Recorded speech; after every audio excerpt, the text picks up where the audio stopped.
Tagumpay,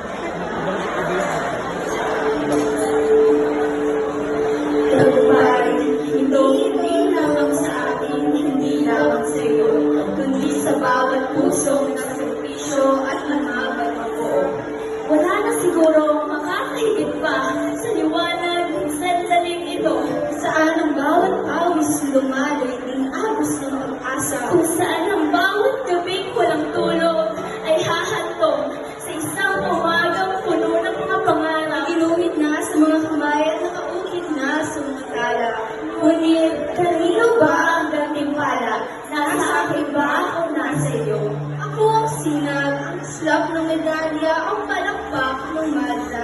Ang lahat ng habol ko ay hindi naman pinagpala, bagkus pinaghirapan ko ito. At ako ang anino, ang pawis na hindi nakikita, ang sakripisyong hindi inaalala, ang bawat tahimik na dasal sa likod ng iyong pagkahon. Kamay na minsan nanginig sa pagod, ngunit ngayon ay taas noo sa matamis na pag-ani.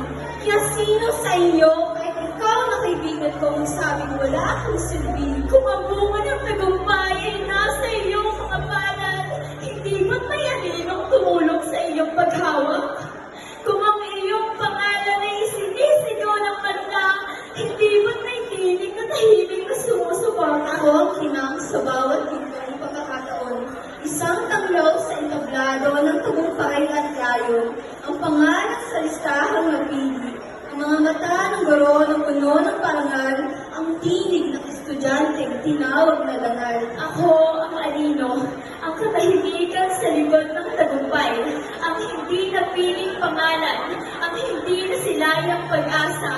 Ako ang pawis ng mga bagulang na nagtatrabaho sa dilim, ang pagod ng mga gurong nagsakripisyo, ngunit hindi napapansin, ang luha ng estudyanteng nangarap, ngunit hindi tinawag. Hindi ako sikat kung walang ng sakripisyo.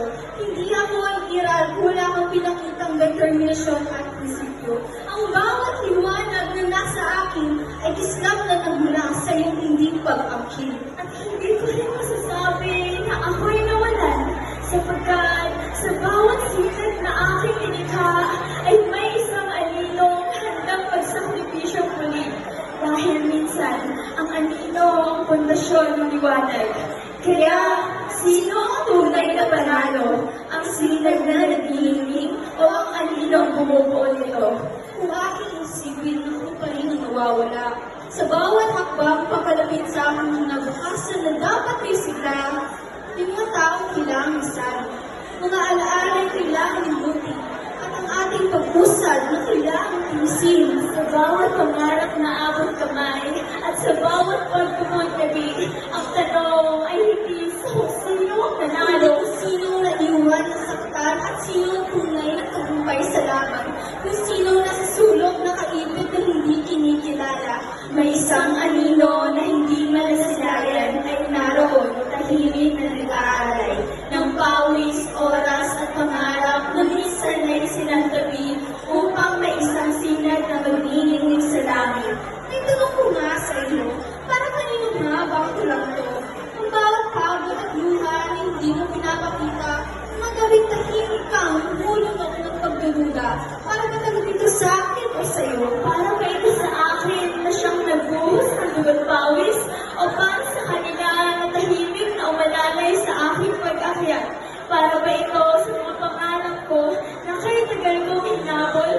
O para sa mga taong naging hagdan ko sa bawat pag-usad? Medalya ba ay para sa akin lamang? O sa bawat guro, magulang at kaibigang hindi mo ikaw? Ang palakpak ba ay para sa aking pangalan? O sa mga nag-alay ng kumay at balikat na sinandalan? Kung ganito ang sukatan ng tagumpay na may isang nagliliwanag habang may isang naiiwan sa dilim, hindi ba mas tamang ibahagi ang liwanag? Sapagkat ang tagumpay ay hindi lamang isang sinag. Ito'y apoy na dapat pinaghahati-hatian. Hindi lamang para sa naniningning, kundi para rin sa mga aninong nagbigay daan. Kaya kung tatanungin muli, para kanino nga ba ito? Para sa lahat ng hindi natatakot magsakripisyo. Para sa mga taong naging dahilan, ba't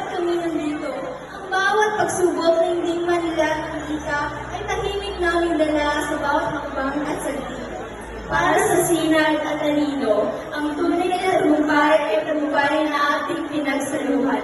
Hindi lamang sa isang pangalan na kaukit ang tagumpay, hindi lamang sa isang hakbang ito ng bilang. Ito'y buo ng bawat patak ng pawis at luha, ng mga kamay na malalay, ng mga pusong naniwala. Ang Sinag ay hindi magiging maliwanag kung walang aninong nagbigay daan. Ang liwanag ay hindi magtatagal kung walang fondasyong matibay at matatag. Kaya sa bawat papuri at sa bawat palakpak, huwag nating kalimutan tanawin ang mga aninong yumakap. Dahil sa bawat kwento ng pangarap at pakikibaka, isang anino tahimik sa likod ng iyong pag-akyat.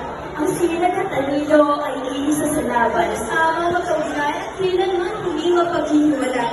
Kaya maraming salamat sa inyo. Sa aming punong guro, dekano, mga guro at gabay, sa aming mahal na mayora at pamahalaang lungsod, sa inyong tiyaga at walang sawang pag-alalay. Sa iyo ang ilaw sa bawat landas na aming tinatahak. At dito namin pinabahagi ang aming mga natutunang aral, ang aming mga pangarap, ang aming taus-pusong pasasalamat para sa inyo ito. Sinag na tagumpay.